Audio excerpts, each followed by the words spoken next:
狙击手注意，射击前压低枪口，避免狙击镜反光，这样射击难度加大，一定要全神贯注。先出筹码，定死他。先出筹码，先砸他一大的。吴阳，你听着啊，你一定要记住了，如果江元成主动交底，先出筹码，就一定是引诱。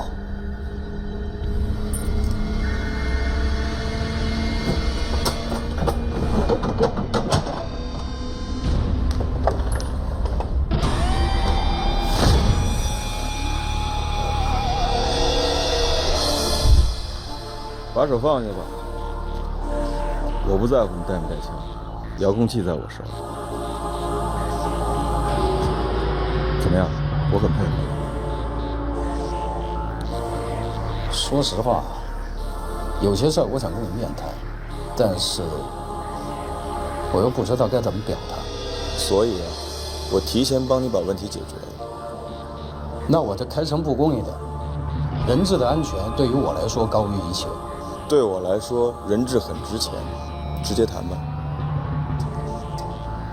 那我再跟你交个底吧，我先给你来个大筹码。吴阳，你听着啊，如果是钱的话，你就开枪。你必须得给我放个人质。这不像是引诱，倒像是他急着给自己收获。你说大筹码，我还以为是一大笔钱呢。扯什么淡？你知道我压力多大吗？我要不出邪招，没一个惊人的进展，我肯定被换掉。你们的领导也太不近人情了。那没办法，没有进展就没有继续。我被换掉，一切又得从头开始。我想你我都不希望看到这种局面。人质那么值钱，你觉得我会白白给你一个吗？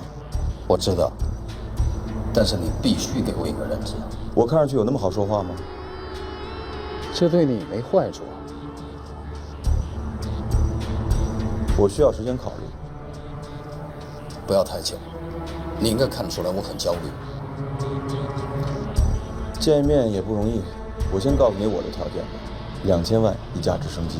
先放人质，我们再谈价钱。看来他是真的被逼急了。我们之间能有些默契吗？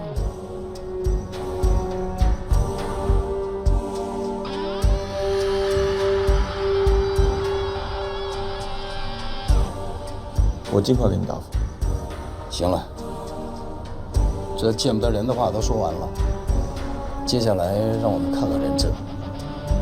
行，你想见谁？不能全部。听着啊，人越多，窗口越挤，射杀刘康的机会就越来越小。看来他不是耍诈。别得寸进尺。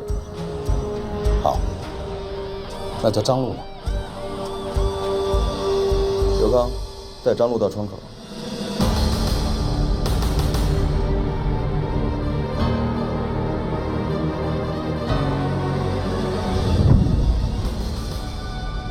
枪口顶着头呢。继续放低枪口，等待绑匪的枪离开人质的致命部位。我够爽快吗？那我也爽快地告诉你，直升机的可能性不大。没直升机，我要钱有什么用？吴阳，我告诉你，我来跟你面对面的谈判是要带一个结果回去，而这个结果，就是你得有一个靠谱的条件。我是绑匪，需要出逃的途径不靠谱吗？反正你需要时间考虑放哪个人质，立场、途径一并考虑。对了，别让刘康老拿枪顶着他脑袋，狙击手很紧张，而且你都知道，狙击手的射杀位置很好。他能主动承认狙击手调整过位置，说明他不想交火，态度不错。如果不拿枪顶着张路的脑袋，我怕狙击手真就把我们一击毙命。你拿着引爆器，你怕什么？你心里很清楚，我最怕的就是这种剑拔弩张的状态。武阳迟疑，说明老姜提要求了。A 组准备。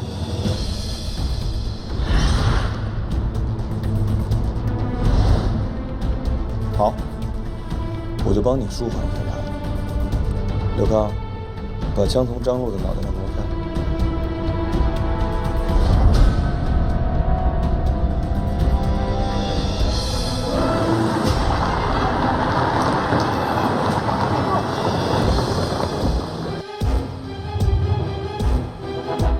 小心，有情况！小心！别开枪！我是来救人的，我身上带着钱呢。把张璐带走。伟阳，别紧张，别紧张，这突发情况，我发誓我什么都不知道。你小什么话张？说。别紧张，你轻松点。张什么东西？跟我走。好，放松点，我跟你走。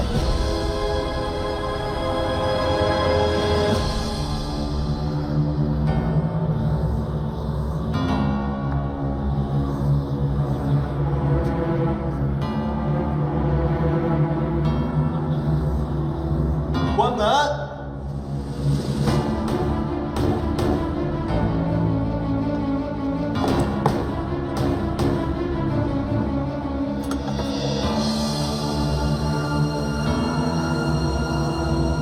你个王八蛋，你找死！哎！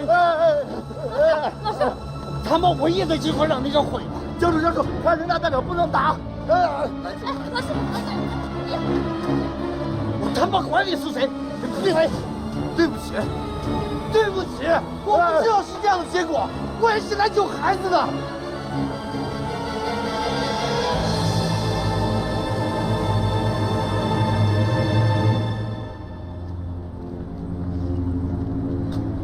你怎么接的言？你知道你误了多大的事儿？人这有什么三长两短？我第一个饶不了你。我刚才就差鸣枪了，可我也没办法呀，谁让他是人大代表呀？你别再怪他，是我不好，我没想到会造成这样的结果。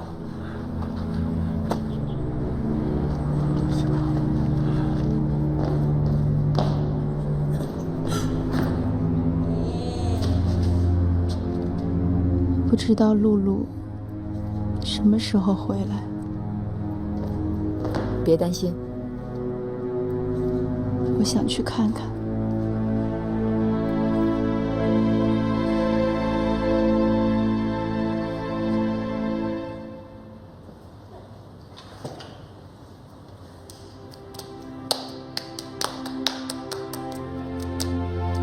丹丹，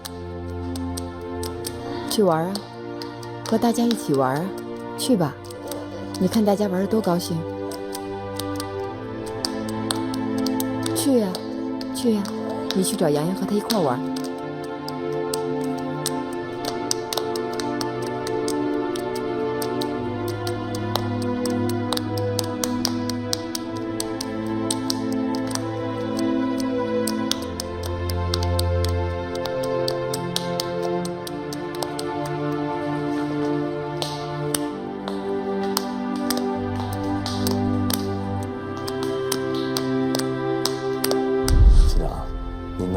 同学们知道了都很高兴。刘儿，怎么还不开始呢？怎么还有2个孩子没到？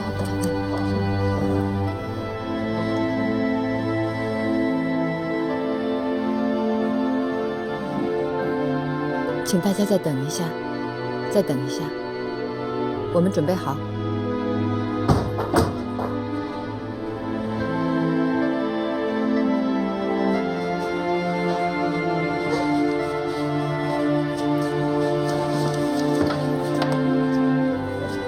为什么迟到？都几点了？校长，他不想演了。为什么？丹丹说我是孤儿，我不喜欢他，我不想和他一块演出。现在最重要的是这台演出，你们先上去。楠楠，丹丹是女孩子，你得让着她。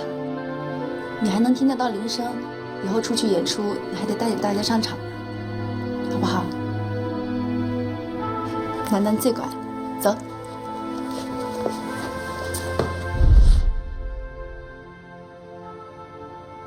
江先生，你总算开机了。月月她找到了。找到了，真的吗？啊，他现在就在我旁边，状况很好。我怕你担心，所以第一时间就打电话给你。你不接，我又打给陆局，结果他电话一直占线，刚刚才联系上。你能不能让我跟他说2句话？哦，你稍等啊。月月，你这孩子，真是的。江先生，不好意思啊，月月她现在还有点抵触，不想说话，不想见人。她现在唯一不抵触的人就是我了。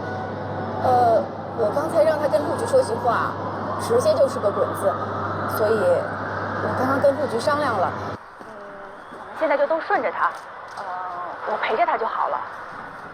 也好，这样没事就好。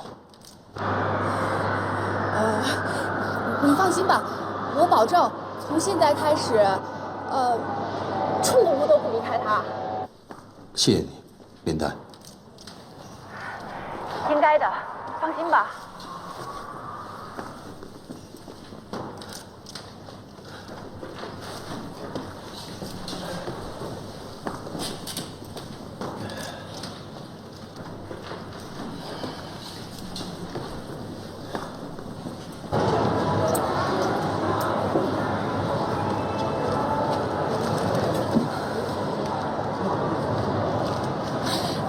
你这孩子啊，累死我了！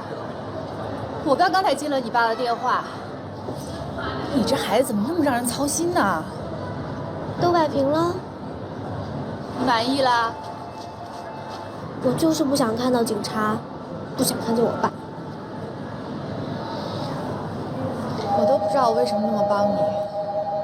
你能理解我呗？得了吧。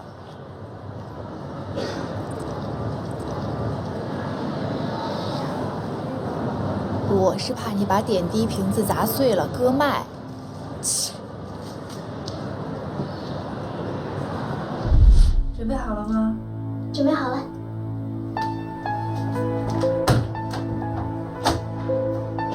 月月，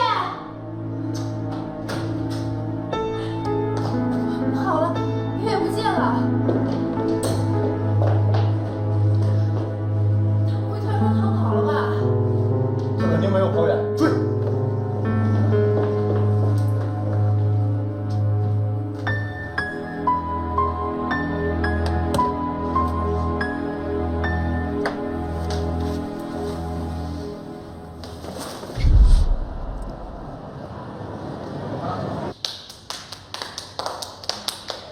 你为什么不和大家一起玩？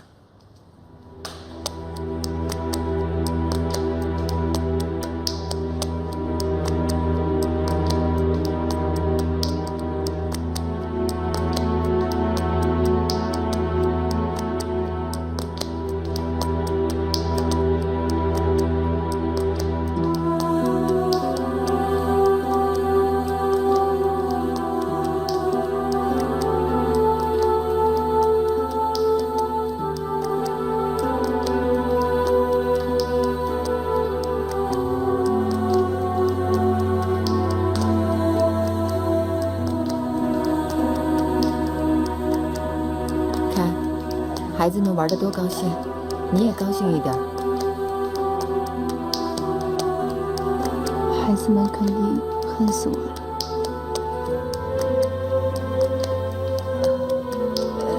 你也是个孩子，大人之间都会有误解，更何况他们呢？别在意，笑一个，你笑起来更漂亮。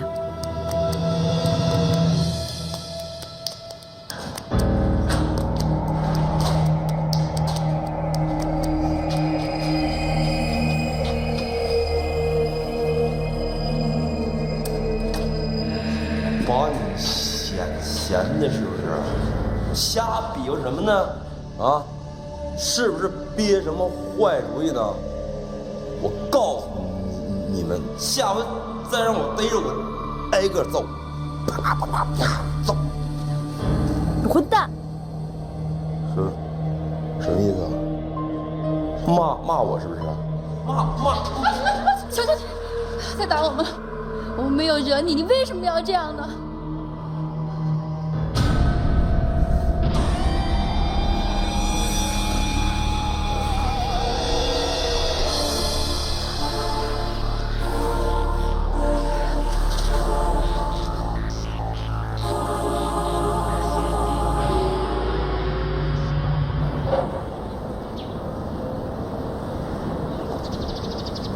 是啊，就差几秒钟了，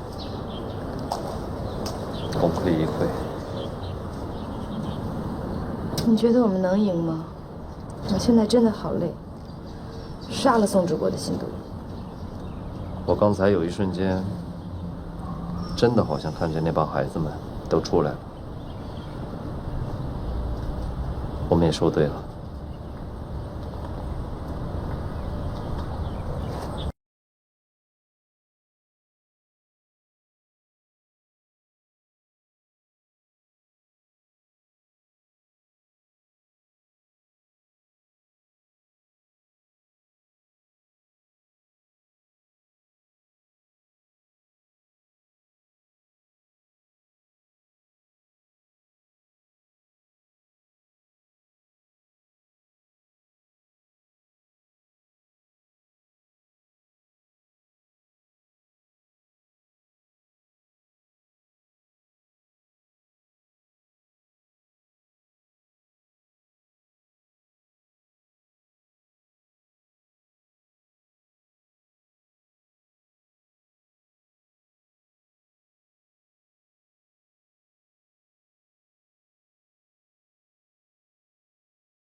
我没想到，我不懂啊！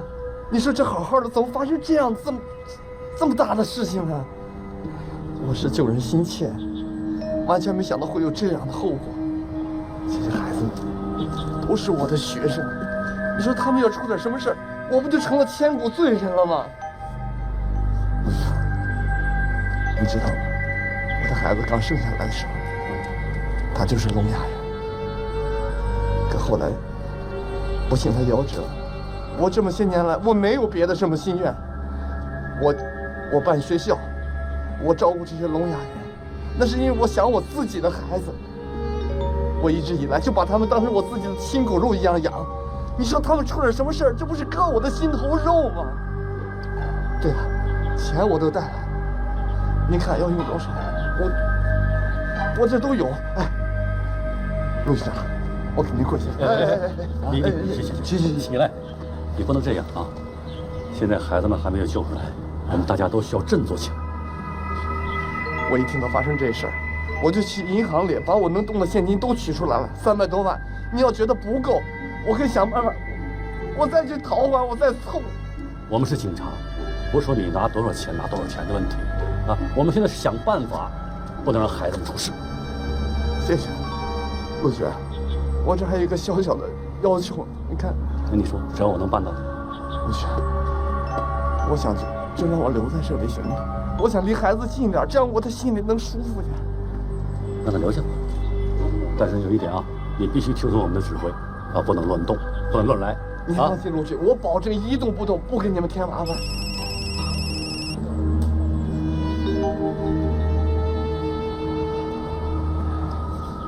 情况我都了解了，让同志们别灰心，坎坷总会是有的，要再接再厉。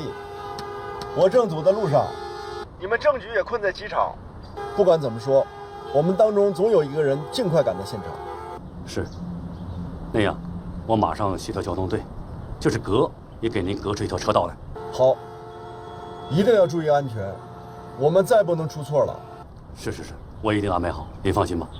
现场谈判的情况怎么样？蒋月成非常有经验，意志力也非常高。当时为了引诱武阳出来谈判，老师等于给自己下了一个死扣。如果要是武阳在厂房里发现了我们的意图，我们大不了换个方案就行了。可是如果面对面的谈，老姜和张璐很有可能会同时美丽。老师给武阳下了一个很大的诱饵，这样才能激起他的欲望。等他有了情绪讨价还价的时候，在这个过程当中才能给你们创造条件。激起绑匪欲望的只有钱，可是如果要是由警方先提出条件的话，这太不合常理了。这种反常的情况带有很浓的引诱意味，武阳不可能察觉不出来。这就是你跟我说的死磕。武阳在决定出来面谈之前，肯定做了很充分的准备，他对引诱的意图肯定很敏感。说白了，先提条件必死。所以说老姜一直在暗示自己，在这种压力下宁可违规，自交家底，也要尽快获得推进。如果面对面不给筹码，那就是撒谎，引诱的意图就更明显，这也是死。所以说呀，老师高就高在这儿了，他是先提条件了，但是有一个前提，先得放一个人质。这样一来，武阳的脑子就全乱了，绝对被老姜牵着走。可提出的条件也太霸道了，武阳竟然没有当场翻脸，这是为什么？因为老师跟他说了，如果我们这边不创造出一个奇迹来的话，那他就要下岗了。这个他曾经铺垫过，这样一来，引诱的意图就完完全全被盖死了。所以在当武阳提出来需要考虑考虑的时候，老师就趁机跟他说，我们这样面对面的谈话需要效果，必须让我们看到所有的人质。我明白了，人质越多，那个排窗处就越紧，击毙刘康的机会就越小。老姜的这个要求，彻底消除了武阳对我们有进攻意图的疑虑。宋治国2届人大代表，啊？阳光集团董事长，阳光特殊教育学校董事局主席，名誉校长，这社会精英啊，这是倒煤炭起家的。记住他这个历史，心里还能好受点。那我看他和这孩子们相处的还可以，挺关心的嘛，这不是一场秀呗。人大代表心系残疾儿童，多精彩！那照你这么说，他是来救人的还是来害人的？反正刚才是把我惊着了。你说刚才啊，可不是嘛！我从这屏幕上看见那一辆车唰就进来了，我这以为还是什么装甲车、坦克呢，够悬的。那咱们的级别就真的高了。在那种情况下，武阳急于找回自己的主动权，所以老师跟他提什么条件，他基本上都是本能的抗拒，所以武阳才跟老师说，他只能带一个人质出来。击毙刘康的基础就存在。老师提出要见张璐，这很合情合理啊，因为张璐小。还不光是，你看，张璐他个子小，刘康要让我们看见他，必须抱着他，这样他的反应速度就会慢。接下来，老姜会要求刘康把枪挪开。你没发现，当时这个过程很快。刘康一抱着张璐出来，老师忽然就跟武阳说，他提出来的所有条件，咱们都不可能答应。武阳一下就陷在里边去了。然后老师话锋一转，要求刘康把枪挪开。因为武阳那个时候在想事情，所以他没有做太多的反抗就同意了，因为他不想把话岔开。这就创造了我们同时击毙刘康和武阳的机会。结果冒出个宋治国。算了，现在说这些都没有用了。谈判进入到这个状态，越紧张就越耗神。他的身体和精神状态都不好，我担心他还有没有这个精气神。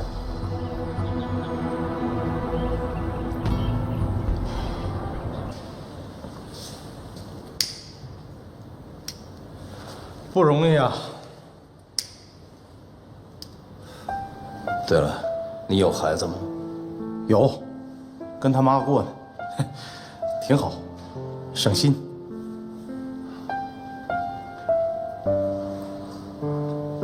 我告诉你，这男人活在世上，就得有责任，得对国家有责任，对朋友有责任，对家庭有责任，对老婆孩子有责任。要是小时候是为老师活着，大点了为老婆活，再大点了为老人活。等轮到为自己活的时候，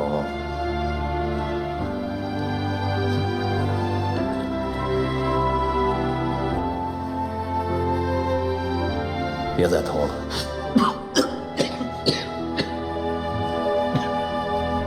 等你孩子大了怎么看你？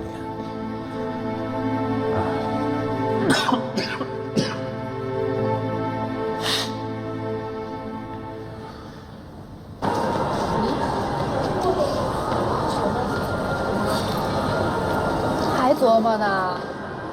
你有这样的爸爸，你应该感觉到幸福。你不能老活在一个人的阴影里。阿姨从小就没了父亲，母亲改嫁以后，继父对我也不好。你知道吗？阿姨看到你父亲对你这么好，不知道有多羡慕呢。我知道。知道就好。等见到爸爸之后，一定要跟他道歉，到时候他一定会很高兴的。知道了。好啦，饿不饿？阿姨带你吃东西去。不饿。你怎么又不高兴了？我都为你冒险了，你就不能给我露出张笑脸来啊？阿姨，帮我换点游戏币，带我去玩吧，钱我爸会还我的。阿姨请得起。你想玩什么？走，我带你。这里面可好玩了。以前我妈妈活着的时候，老带我来玩。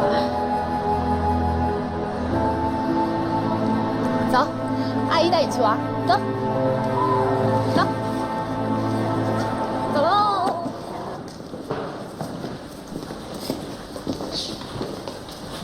郑队长，行了行了行了，那个我们到这儿来。你就先在这儿休息一下吧。那个，现在里面是1级战备状态，就尽量别打扰他们了。您放心好了，我绝对不会影响你们工作的。啊，行，走吧。那个，你是人大代表吧？啊，对，我是人大代表。那我可有情况跟你反映反映了。那个我吧，被原单位开除了，我觉得那是打击和报复。先生，你看现在这种状况，我顾不上这些了。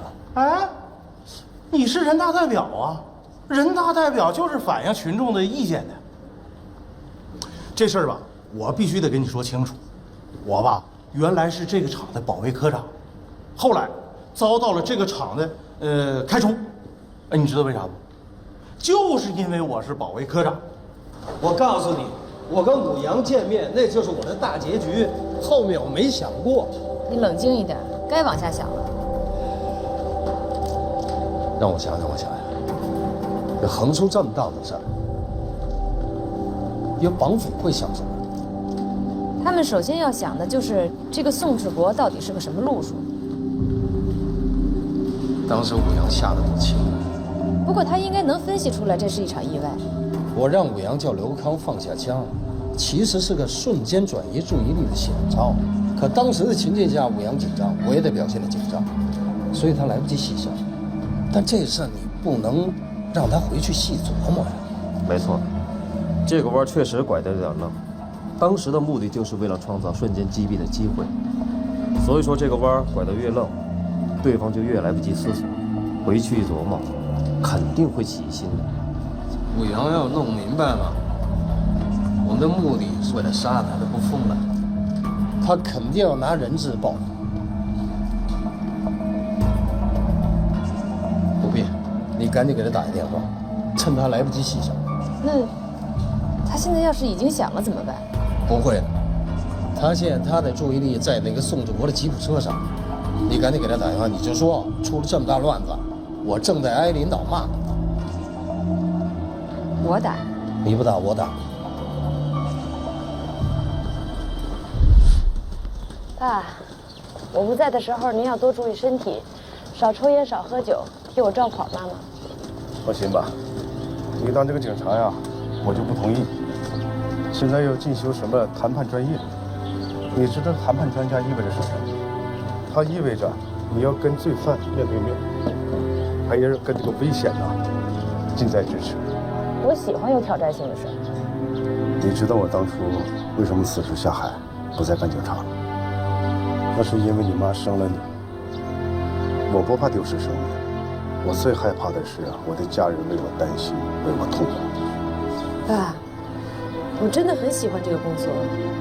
你从小就有个习惯说谎的时候声音总是有点尖，很细微，细微到只有身边的亲人才能听得出来。可是你能骗得了别人，你能骗得了仪器吗？你看，你显示那个声波条，每一个波峰上都有小剧场。不是爸爸贬低你，其实你天生就做不了谈判专家。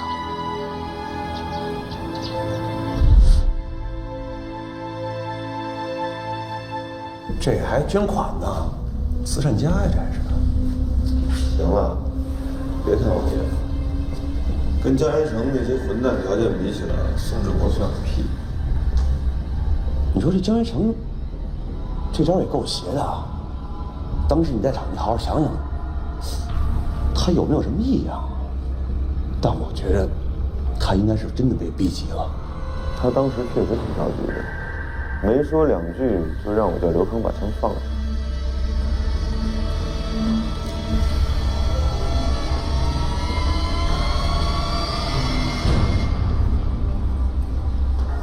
紧张什么？什么不靠谱说什么。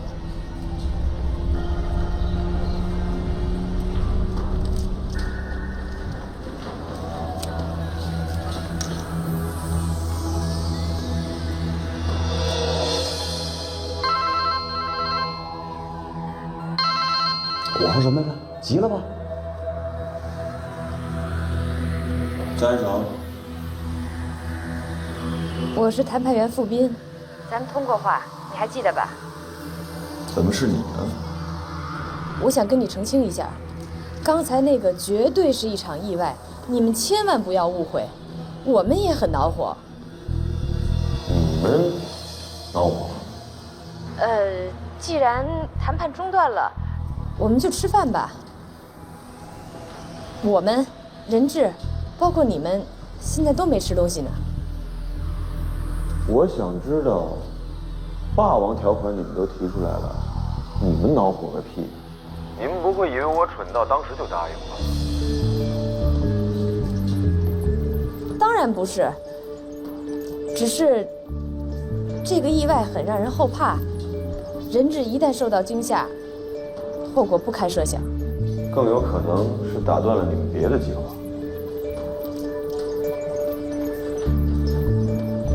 说实话，你跟江处说什么，我们大家都不知道。你撒谎！我不明白你的意思。你们有语境分析软件，我们也有。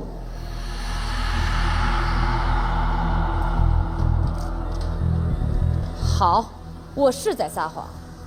我告诉你，我为什么生气。办案现场被这个人闯进来了，搞得我们警察都很没面子。这件事情一旦上报，我们临江市公安局都会抬不起头来的。这个问题上，江处负主要责任。现在他正在挨刺呢，他很有可能下岗。一旦他下了岗，就不是我们的谈判专家了。告诉你领导，我不想和外地人谈判。那就剩下我了。你算个屁！我会把你的要求转告给我们领导。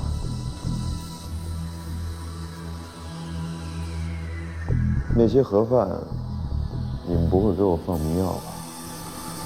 我会派人送过去，吃不吃你自己看着办。跟你们领导说，江源成的条件我正在考虑。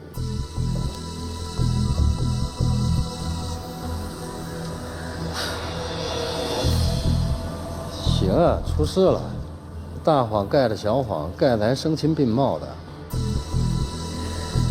我过了这么大一个坎儿，你还不夸夸我？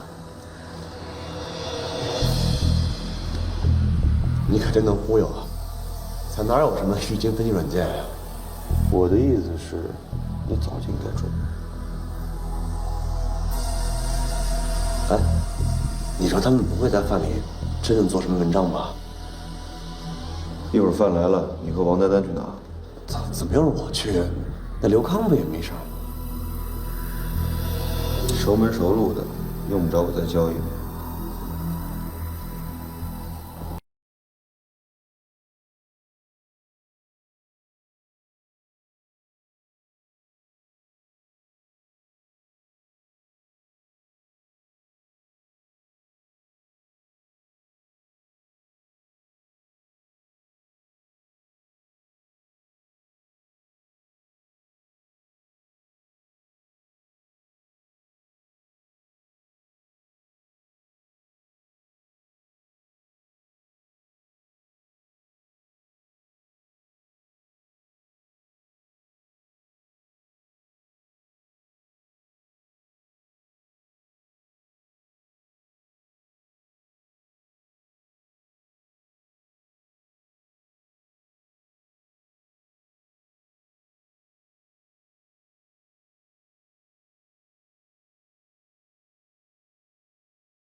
真有点像我妈妈。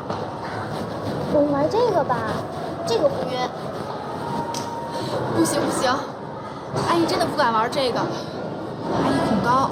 不行，你要是我朋友就必须陪我玩，你要不是我朋友，我立刻消失。哎，你这孩子怎么这么不讲道理啊？阿姨，我好不容易这么开心，你不会这么扫兴吧？好，阿姨去给你买票，但是说好了，我可不玩这个，我在那边等着你。好啊好啊，谢谢阿姨。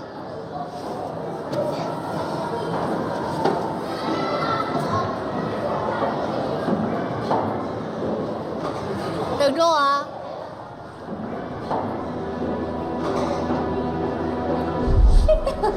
哎，月月，你呀，在这儿好好等妈妈，妈妈去买票。一定要乖哦，不许乱走。好，亲妈妈一下。真乖，等我啊。妈妈快点回来。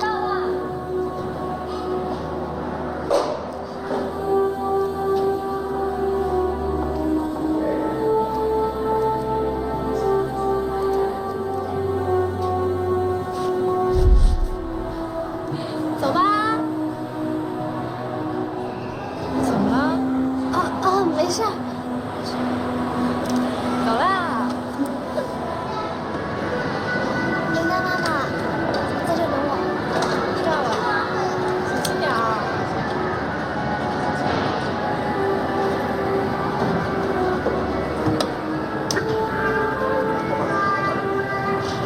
小心点儿。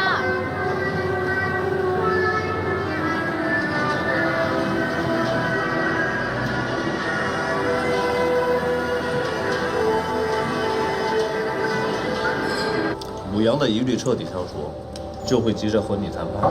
只要谈判，就必须答应放你的条件。他不会那么爽快，武阳不会是让我们牵着鼻子走的。对，整个谈判的过程当中，他一直在找回自己的主动权，只是还没有找到合适的机会。这个机会他绝不会放弃。所以说啊，就必须要做好应急避案，不管用什么方式，必须遏制。现在看起来杀人是不会了，他们有可能提出更高的条件。但是他提条件之前，肯定先让你回来。为什么？袁富斌的级别不够啊，他也不想找一个新的谈判专家，更不想白白的放掉一个人质。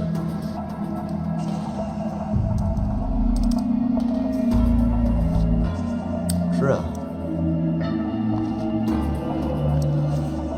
为了江约成，看来必须得放掉一个人质。可如果白给一个人质，就会变得被动。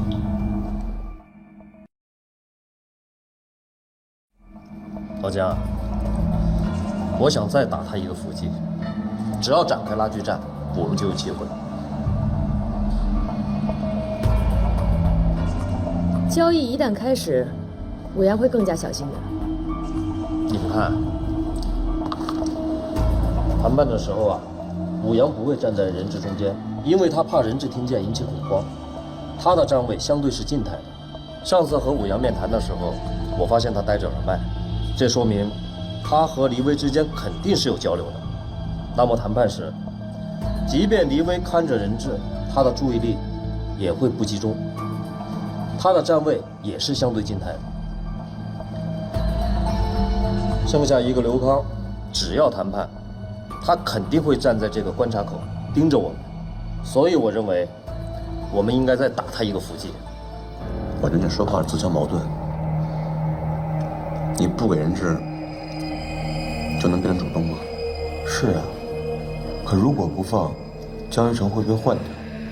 现在是江约成要被换掉，他是警察，怎么也不能轮到我们帮他想办法要他留下吧？没什么应该不应该的。如果江约成被换掉，局面会变得不可收拾。他不回来也一样。约，开始不相信我了。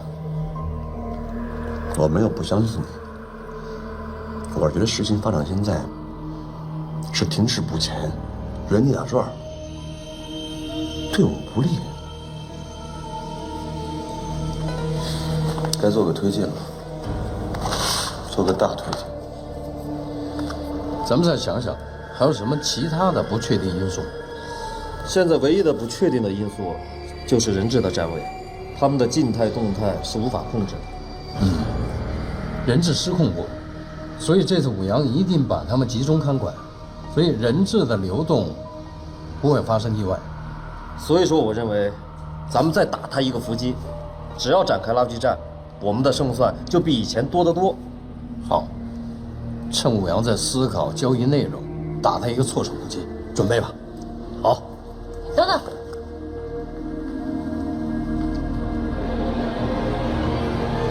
有问题。你问一下，看到那个穿红衣服的小女孩了吗？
什么事？那个，其实这个事儿根本就没必要告诉你，但我这个人他藏不住事儿。实话跟你说吧，我们打算放一个人出去，我特别想放你出去，可是我舍不得你，所以你出去吧。在孩子没出去之前，我是不会出去的。你这个人就是太好了，你不知道好人没好报吗？你当了好人就得被人欺负，这个意思你不懂吗？傅斌说的没错，武阳是先拔枪，吉普车后出现在他的视线里。你确定吗？确定，现场录像我调了6个角度，不会错的。他们一定是提前来过，在这做好了准备，监视器都安装得很隐蔽。如果厂里有摄像头，这问题就大了。 A 组潜入时，绑匪没有发现，只能说明一个问题：可以肯定厂内没有安装摄像头。是我们没被发现，还是发现了没做反应？绑匪看见我们，没有任何理由不做反应。可能他们是想等突击队突击的时候再引爆，这样就把我们彻底阻断了。你说的这是美国大片？可能性很小，但不能排除。拆弹专家拆掉的只是进攻路线上的炸弹，但是人员集中的地方有没有？尤其是关押人质的地方有没有炸弹？如果傅斌推测的情况，对内也有摄像头，他们也发现了 A 组潜入，没做反应，那只是说他们觉得没有到做出反应的关键时机，这就很恐怖了。那就等于说是 A 组和人质已经从死亡线上走过一回。这只是你的推测，这种可能性非常小。小不等于没有，我要100%的成功率。杨旭，原来是说我跟武阳谈判拉锯，然后你来打这个伏击的方案，已经不成立了。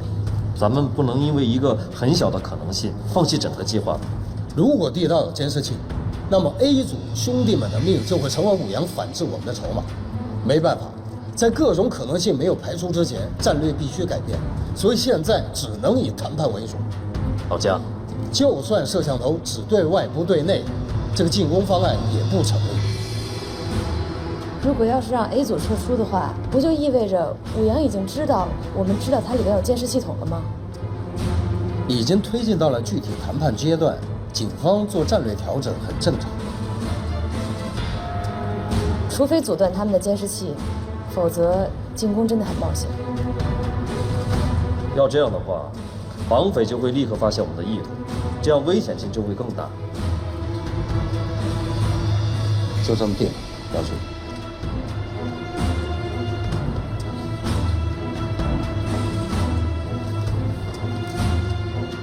A 组撤出地道 ，B 组原地坚守，配合谈判。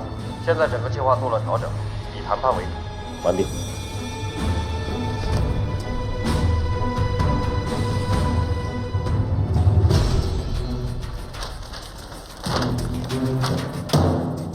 你以前不是干过保卫科长吗？号称活地图是吧？啊。那你告诉我，如果说我要在这个厂区内安装摄像头，而且是比较隐蔽的，连你都找不到的地方，你认为安装在哪比较合适？安这儿。这儿？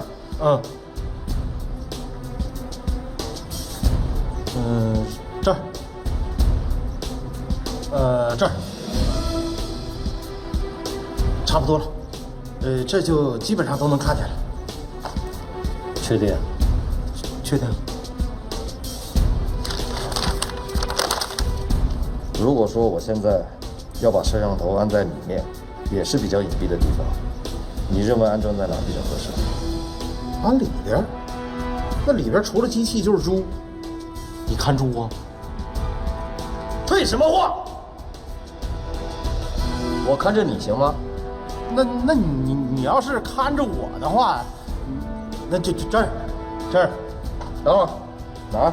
这儿。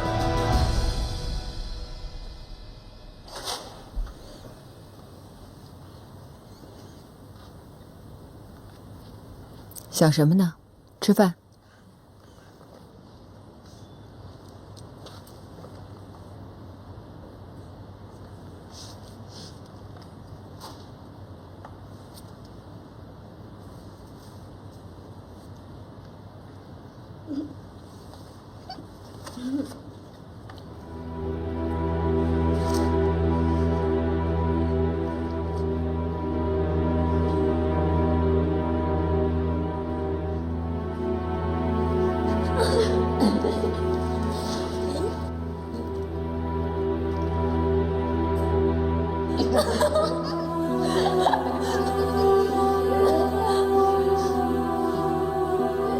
你看，大家只要拧成一股绳，就能和坏人做斗争。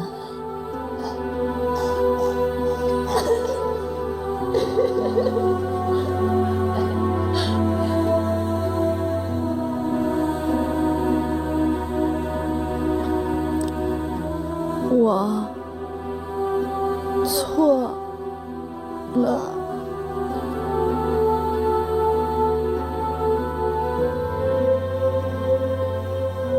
思涵，你长大了。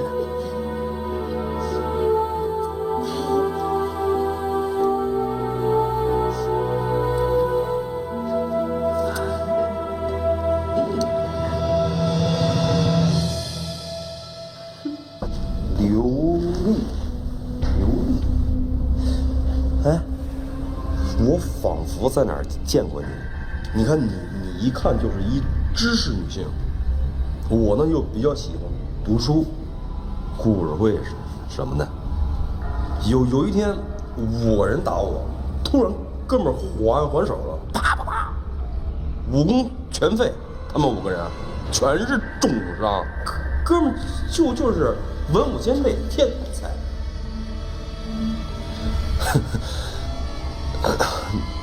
挺好，继续。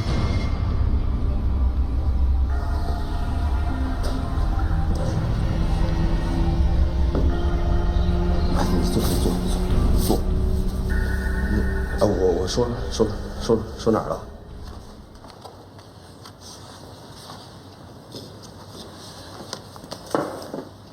刚才我去拿药箱，我发现门上的锁没有锁，估计是那个白脸的给忘了。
恭喜啊，没下岗。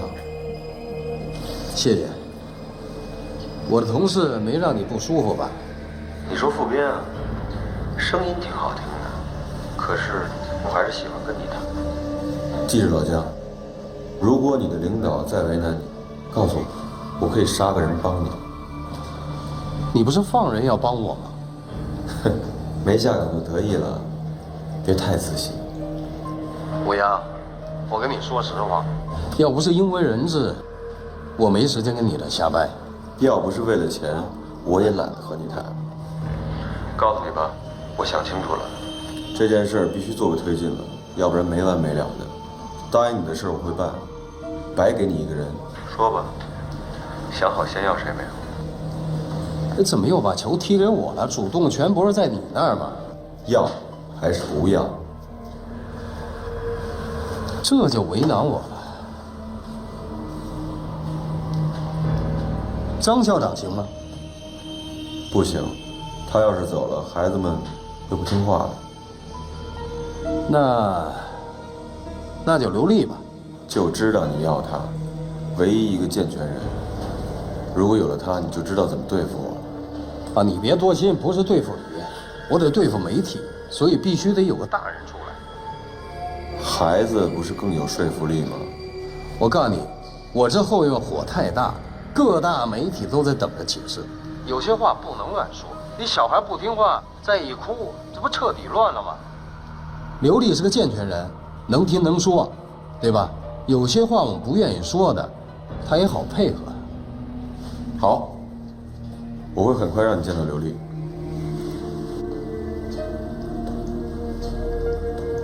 媒体，用媒体做起来。你也说两句，你别老听我表达思想。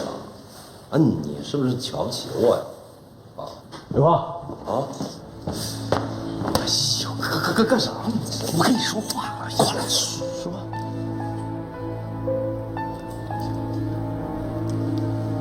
啊！听见了？我去他！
大爷，我觉得他状态不对。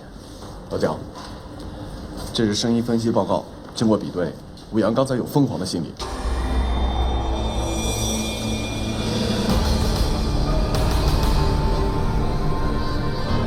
老师，刘丽。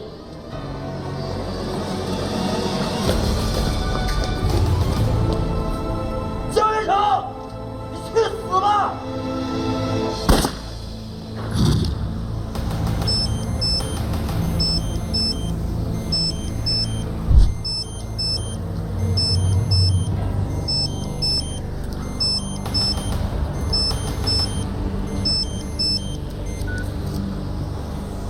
肖远成，第一枪是空枪，第二枪直接爆头，2000万直升机一个都不能少，怎么推进我说了算。吴阳，你别乱来啊！这太突然，你让我怎么办？马上让我说的办。这么大的数目，你让我一时半会儿上哪搞？我不管。那你至少给我时间呢？你一点诚意都没有是吗？那你不同意，咱可以商量啊。300万换一个人，5分钟开始交换。5分钟让我上哪弄钱？5分钟我见不到钱，保证让你听见第二枪。武阳，你冷静点，你别忘了，给我机会等于是给你自己机会。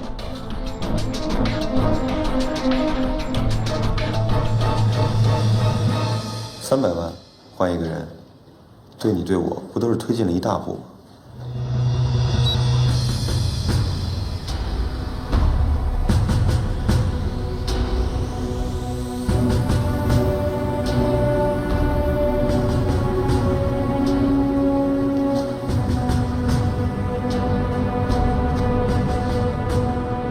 我好像听到枪声了。校长，孙楠说他听到枪声了，是不是刘老师出危险了？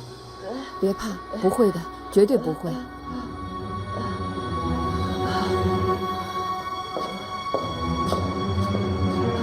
大家不要怕，没事的。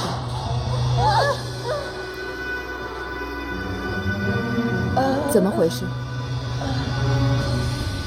刚才的枪声怎么回事？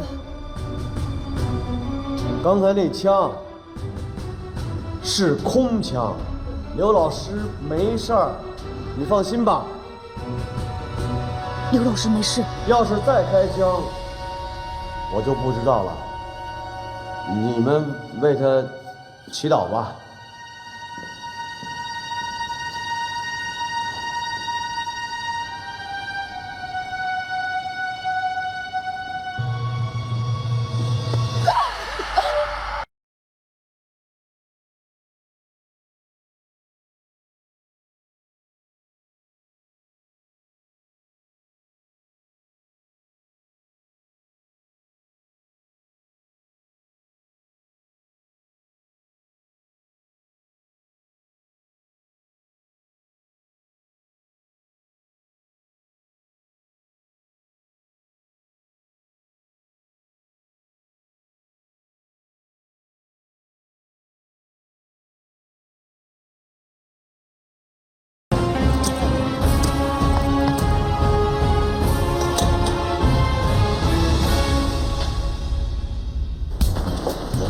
这个武阳完全不按照牌理出牌，准备好那500万送过来也不止5分钟。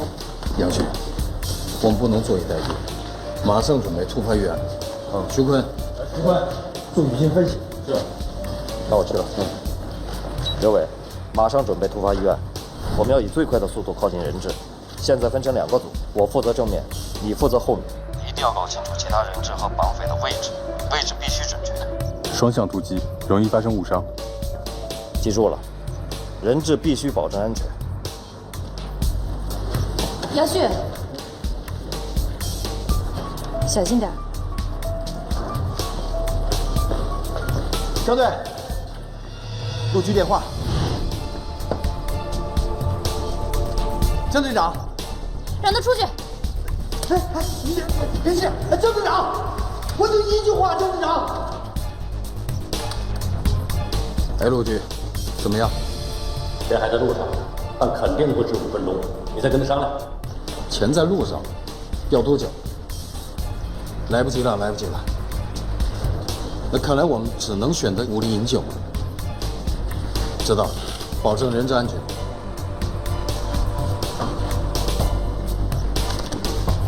这么大个仓库，双向突击肯定来不及。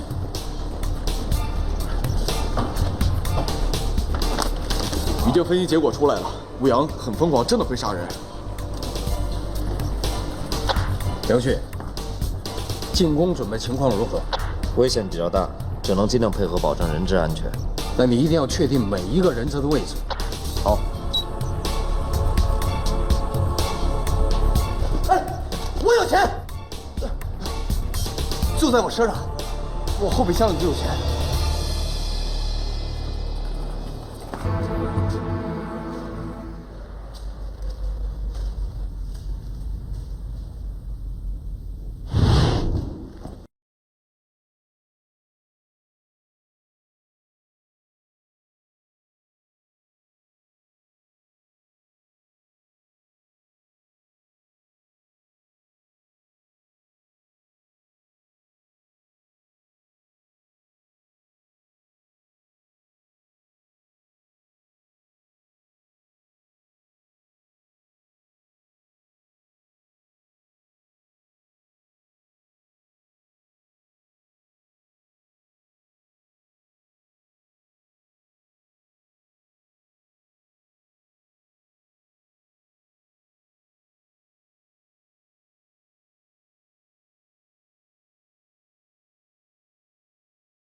刘刚，带孙楠到楼梯口，让他自己下楼。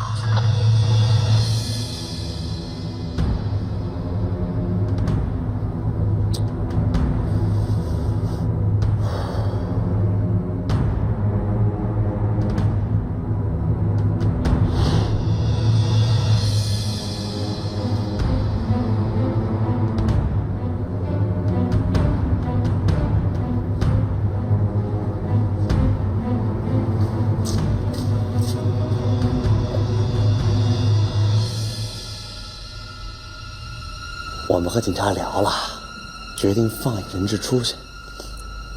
看你表现好老实呀，最听话就是你了，所以决定放你出去，开心吧？啊，但别急啊，这次不是，这次是考验你，派你去取个东西，东西取回来，第一个放你走。想不想出去啊？想出去就得做个老实孩子啊，爱撒谎的孩子可不是好孩子。那我问你问题了啊，你用点头和摇头回答我，明白了没有？刘思涵是真的上厕所了吗？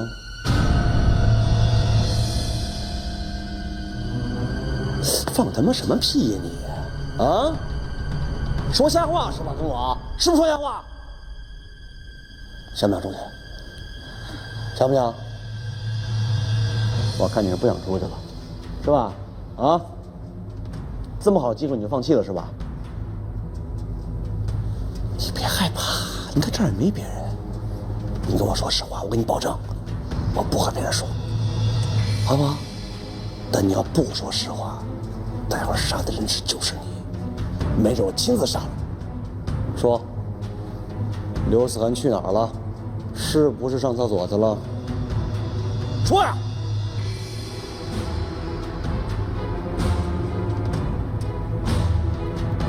真去了？走。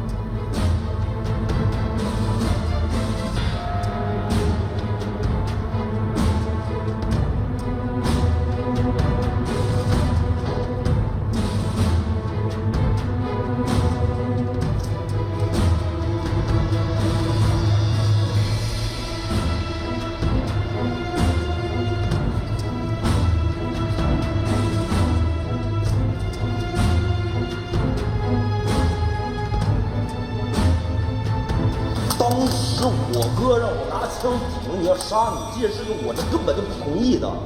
要杀也得杀他呀，对吧？还好你是吉人自有天相，你知道吗？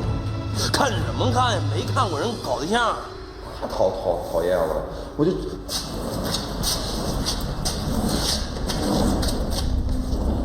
你说这么个臭气熏天的地方，你真愿意放弃这出去的机会吗？我最后再问你一次，我还没问你点什么头啊！要不然是他的话，第二枪嘣！思涵，啊！我真急呀！你说你要死了，我得多伤心啊！讲义气是吧？我告诉你，待会儿要上来，刘思涵不在屋里，就说明他没去上厕所，是你在骗我。我到时候一定亲手弄死你。走。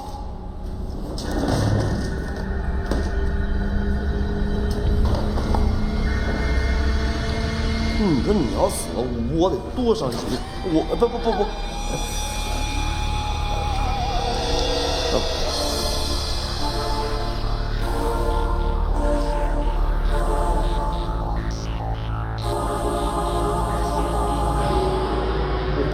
我帮你啊，我能照顾你啊，别伤心，没事，咱们先好嘛，放心啊，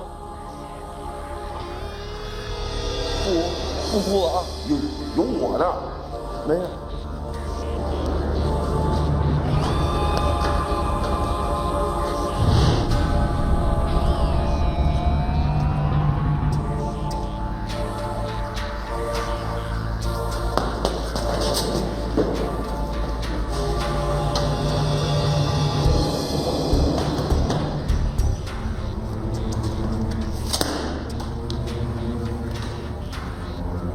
刘刚，哎，刘思涵什么时候回来的呀？啊？刘思涵出去过吗？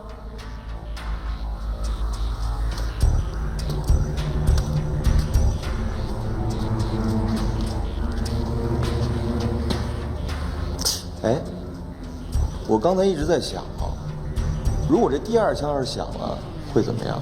会怎么样？我就只能杀了他，然后再一个杀到警察局。结果张学成挺配合的，很乖很听话。搞定没？搞定了。买人钱在这儿。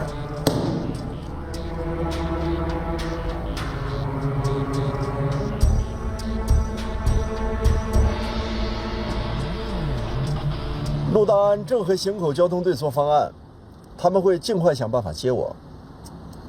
什么？天津机场封闭了？唉，真是的。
我就喜欢闻这股味儿，你再舔舔更香。哎，咱们把这个钱给分了吧，给你点出息吧。一回两回的说谁呢？我说小样，你捡骂是吧？我说你了吗？跟你有关系吗？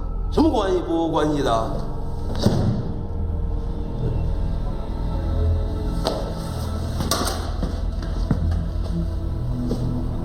拿走。什么意思啊？这些钱你都可以拿走，不过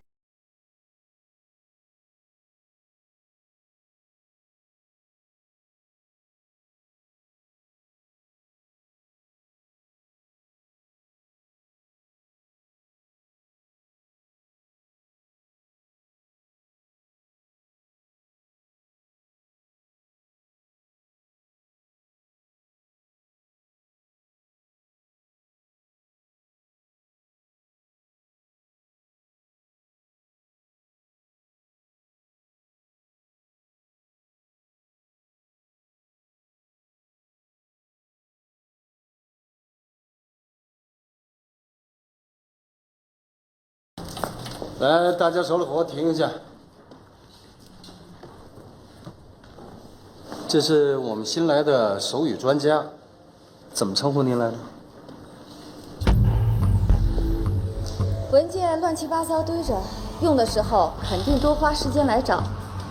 矿泉水水瓶的盖子开着，保不齐会不会洒，会不会分析？烟灰缸呢，堆满了烟头，要是这个烟没有掐灭，引起火苗，会不会导致混乱？来人，把烟灰倒了。不是倒不倒掉的问题，而是工作环境当中根本就不该抽烟。抽烟呢，代表焦虑。一个人抽代表一个人焦虑，那么大家都抽，代表大家都焦虑，这是工作环境当中应该有的情绪吗？哦，我去把摄像头的问题处理一下。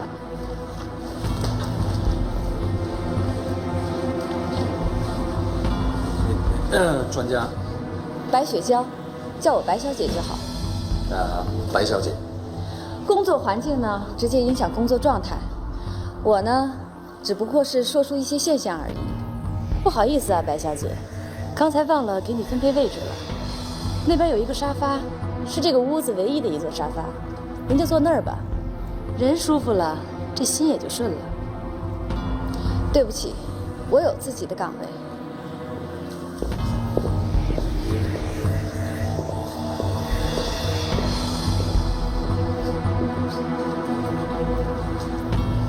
你的岗位就在这儿，我是手语专家，必须第一时间看到人质，和他尽快的取得交流，所以我的岗位应该是这儿。